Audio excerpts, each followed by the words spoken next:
I'm ready when you are. Yep. Hello, viewers and subscribers of the Galaxy Mantro channel. We are here talking about Star Wars: The Phantom Menace, Episode 1. I am joined by Chris here and Daniel. Welcome, Chris and Daniel. Hi. Also known learning through the insanity is my name on YouTube. So, Okay, sorry. but no, that's all good. Well, let's get on with it. Your show. So, what's your thoughts on this episode? Anyone can give their opinion. So, who wants to go first? I'll let Daniel go first. Go ahead, Daniel. All right. First of all, woohoo! It's Force Friday. I'm so happy. I like Force Friday. I was like, they're selling a lot of stuff on Force Friday, and Star Wars is making a lot of money today. Oh yeah, And, and that's good for Star Wars. The more money it makes, the more it can pump out. And so yeah. And also, okay, about this movie, I gotta tell you, I love this movie. When it first came out in 1999, I went to watch it. I was really excited. And, back then, you couldn't turn on the television without seeing a commercial or an advertisement for Episode 1. You couldn't flip the channels without seeing it. You couldn't turn on the TV without seeing it. You couldn't even exit your house without seeing a billboard or people wearing T-shirts or hats or something involving Star Wars. And you went to the store. There were, like, characters on cans, like Yoda and Qui-Gon Jinn, and they were on 7-Up cans and Mountain Dew cans. I used to collect those, but, they got thrown out. So it sucks. But that's one thing Lucas is always good for, though, is pushing out the advertisement and product placements for everything. So he is really good at that. And that's what made him the force to reckon with, and no pun intended. But I mean, he was it when it came to pushing his movies and the franchise forward. He made Star Wars what it is these days. Like, Star Wars these days has progressed so much, like in ways that that has gotten people into Star Wars, the franchise, and it's just incredible how well they've actually turned out Star Wars in a way, if you know what I mean, guys. Mm-hmm. Yeah. Well, I mean, it wasn't. Phantom Menace actually wasn't that widely received. I mean, the hardcore fans kind of liked it, but it was so far off of what the original was from that it caused a lot of controversy. See, I'm 40, so I was old enough to see the craze when it came out. So I saw what it did. The younger fans loved it. The older fans kind of were like outraged, and then there was people my age that were kind of like, it's an all right movie. I mean, for the time, it was probably one of the best movies in theater, for sure. It had a great story. A lot of people knocked it, but it was definitely original compared to what was out there. Exactly. And I have to say, the one most hateable character probably in The Phantom Menace, Jar Jar Binks. I have no idea why, but I found Jar Jar Binks in a way kind of an interesting character, but he wasn't that badly written in a way, but he was kind of annoying, as like his voice was annoying. Well, if the thing is, he wasn't designed for older people. Lucas always designs characters for certain things, and Jar Jar was there to appeal to the real young audience. Unfortunately, for Lucas, the majority of the people who were watching it were not young, so a lot of people despised Jar Jar. Yeah, I mean, if you look at why he was there, he's really not that bad of a character. He is kind of well developed up until Menace was over, and then all of a sudden, no character development. Exactly. I think he had plans for it, but there was too many adults screaming at it going, oh my God, this is horrible. get rid of Jar Jar Binks now. But if you would have looked at it for what it actually was, you would have been like, okay, it's acceptable. I mean, yeah, he's a little annoying, but for the most part, I mean, I don't think it was that bad. I mean, the plans that they had for Jar Jar were actually kind of interesting. They were talking about maybe taking him over to the dark side, Ooh, which would have been really, that would have been interesting. that would have been fascinating. But since so many people despised him, they weren't going to do it. They didn't do it. Yeah. Daniel, any others? Yeah. Any you want to discuss? Any other more topics of Phantom Menace? Yeah, Jar Jar was supposed to be the Count Dooku character. He was supposed to be like on Palpatine's side, but people didn't like him, so they got Christopher Lee as Count Dooku instead. But that would have been a really good that would have been a really good twist to see the dumb character, which is Jar Jar, being an actual intelligent character. The guy playing dumb. Yeah. So that would have been really good. And hey, fun fact also, did you know what's his name? James Bond was supposed to be Count Dooku. Sean Connery, he was approached into being Count Dooku, but then he didn't, he said he didn't understand the role, so he turned it down. But now he's wishing that he took the role because Star Wars is doing so well, and he instead of taking the role of Count Dooku, he took the role of Sean didn't really understand sci-fi. He is more of an action star. He didn't do like League of Extraordinary Gentlemen until after. Alan Quartermain. He played Alan Quartermain in League of Extraordinary Gentlemen, but that flopped. And it wasn't really that bad of a movie, but it wasn't that great of a movie either. Yeah, I was hoping for a sequel because they were hinting at a sequel because they resurrected him at the end. But anyways, he's regretting it. He's regretting it. And now, unfortunately, the guy is he's stopped making public appearances. So, but he should have taken the role. He would have been great. He's old. He's older. I totally agree with you on that, Daniel. He would have been great as Count Dooku. But the thing is, like, with the other guy that played Count Dooku, I'm bad with slow names. Yeah, that guy. He, in a way, he did okay, but he wasn't the right choice. He didn't really have the passion for the role. He just seemed like it was just a role that he didn't quite understand. Exactly. The man was done. Now, here's an interesting topic about the Phantom Menace.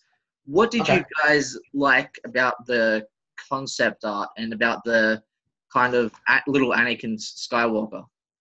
Say that again? Yeah. Say it one more time. Oh, what did you guys like about the concept art and like the story about little Anakin Skywalker? The concept art is actually what drew me into watching. My name's Christopher George Lucas. Okay? I got teased relentlessly growing up, especially in the Star Wars era. So I wasn't that big of a Star Wars fan. I was a huge sci-fi fan.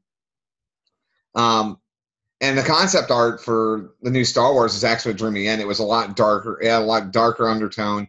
It was a lot fresher and very crisp. And I liked how the feel that they were going for. It didn't quite translate over to the big screen because they kind of used gaming technology in the movies, which is the first time we actually saw that. And I actually thought that was really interesting. I love tech, and that's one of the things that I like that Menace did is they brought a lot of tech from different areas and pulled it into making a movie. Yep. And not a lot of movies were doing that back then. Exactly. And the thing is, with movies, you got to be dragged into the art that is the movie in a way, because what matters is with like movies these days and stuff, it's all about the design and the art and what it will to see if it will drag viewers into the movie. If Well, and see, what I yeah, told Daniel, and this is probably, I mean, we've talked about this a couple times. That's not what I think drives a lot of the movies today. What drives the movies today, I think, is how much money can they make really quick off of a movie. exactly. Back in the 80s and 90s, and even the early 2000s, it wasn't about how much money can we make. It's about putting out the best quality possible. And I think that's why Star Wars was such a disappointment, the newest Star Wars. It wasn't fresh. It wasn't original. Menace was very fresh. It was very original. And they pushed the limits when it came to special effects. They pushed the limits when it came to writing. They tried to cram so much into them. And there was so much story going on. And they even, like, pushed the limits with actors that you wouldn't see in a normal role. And you were just like, wow, okay, I didn't think that would work. And that's what George always did. He always tries to push the limits. And then whenever JJ took over and did Rogue One, it didn't seem like they were pushing the limits for anything. It just, they were doing the safe route. How much money can they make? I have to ask on that topic, Chris, if you don't mind. With Disney taking over Star Wars now, how dramatically changed has Star Wars come from Disney now taking over Star Wars? How much has it changed since when? From back in the day. There's a lot more psychology into it. Yep. There's a lot more subtle things in there that wouldn't necessarily be in the older movies. They didn't like play back to those, oh, here's a special star that was in the original. They didn't really do that. They would, whenever like they did a new movie, an example of that was Inner Space. There you go. Inner Space has been done before, but like in '84, whenever they redid it, they didn't call back to the original. They just did it. And even Star Wars wasn't like an original concept. It was just paying homage to these genres that Lucas was into. So now it's all about how much nostalgia can we cram into this so we can get people to throw their money at us. That's what it seems like. Yeah. And that's all psychology. And then you also see a lot of rewrites and reworks more than you did back then. And they'll even reshoot entire sections of script just because it's not going to, people were angry about it. Back then, they didn't care if people were angry. That actually fed into the movies. And it's like this generation wants to be catered to. And back then, it wasn't about catering to anybody. It was about putting out the best product possible. Yeah. I think that's what this generation is really lacking, is that real, this is what it is, accept it. And once you do, I think it involves about the passion too. Like if you really want to be a true like filmmaker and want to drag viewers in, it's about the passion and it's about the kind of quality you want to make out of a movie these days too. Back then, it was easy to do fan concepts, and there was a lot of people doing, like, what's the word? I can't think of the word.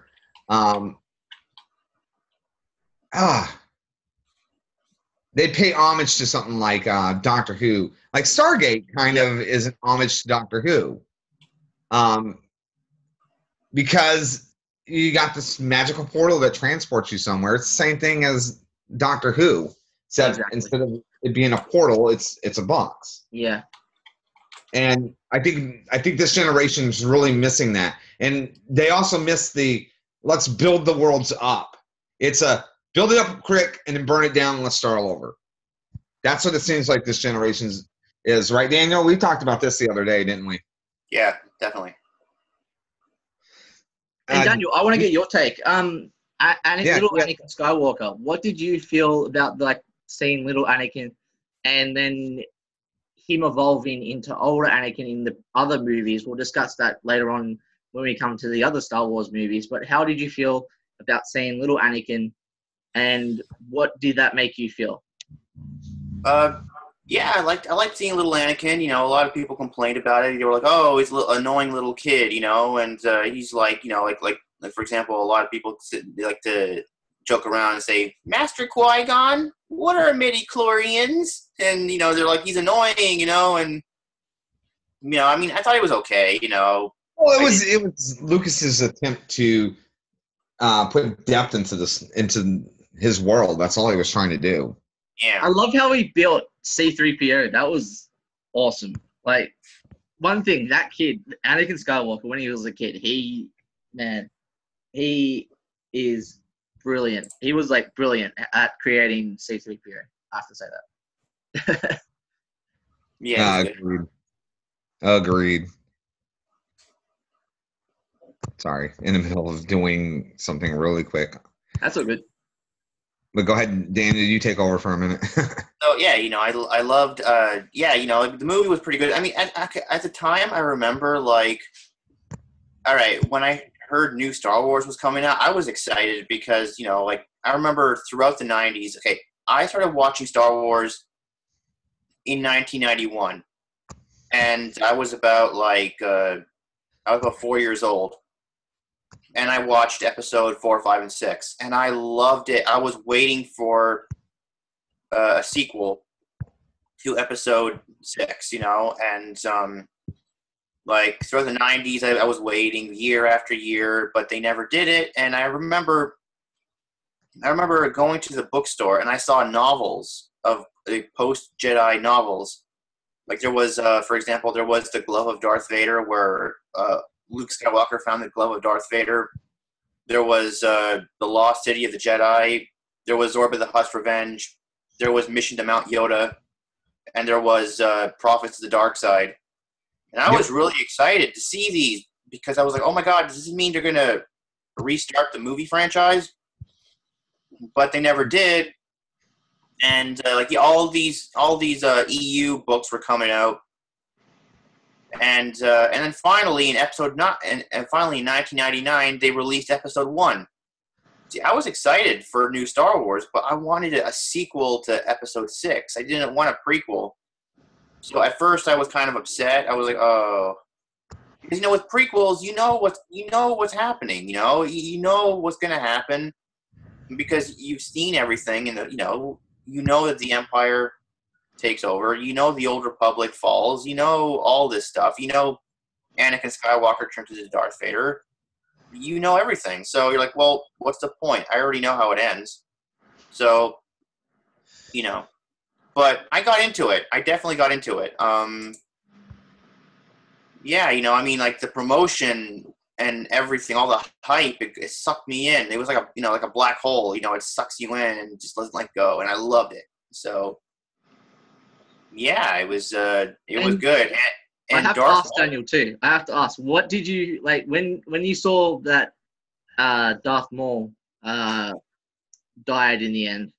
Spoiler, if anyone hasn't seen it. Of course, people have seen it, but oh well. Spoiler. What did you feel when Darth Maul died?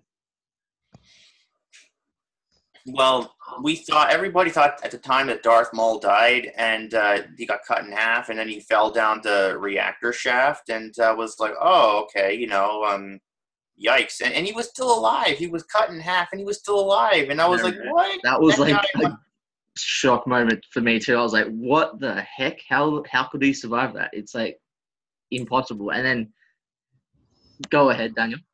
Yeah, he was still alive while going down the reactor shaft, and I'm like, whoa, you know, like, that guy must be on some serious steroids or something. He must be like a pinnacle of health or something, Batman-like health or something. So exactly, you know, and then everything happened, and just like, okay, you know, and then like a couple years later, we got you know, their movies, and then in Rebels, we found out that Maul. Actually, no, in Clone Wars, we found out the TV series. We found out that Maul was still alive.